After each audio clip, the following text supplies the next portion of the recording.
tsy maintsy andao zaho ialanao. Omeo lalana fa tsy tamana, tena tsy zakako raha ny adalanao.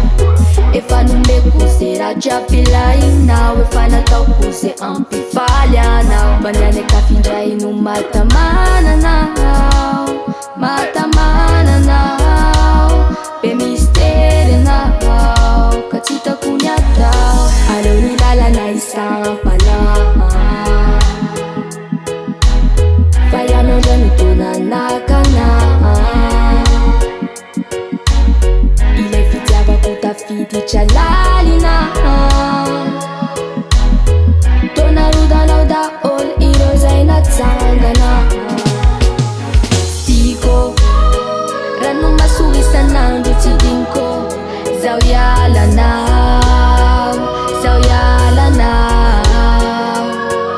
Nefiko reo adiady be ny seranakaza tsy maintsy andao zaho ialanao.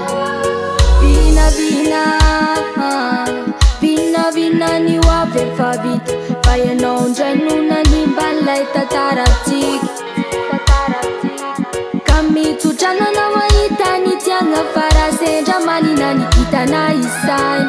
Kaza sy natarainy fianao lay nanimba ny safidiko ny eritreretiko iakinana amin'ny fiainana. Zay tianao, zay mety aminao atao, raha nieritreritra niverina de esorendohanao.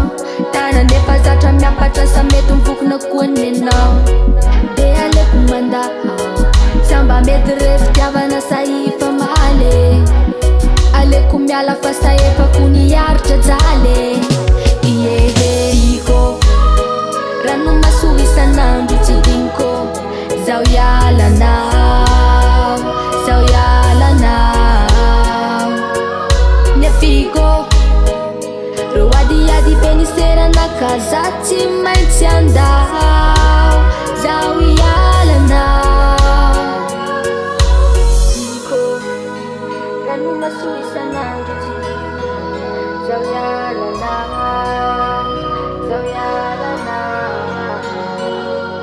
Nefiko reo adiady be ny seranakaza tsy maintsy andao.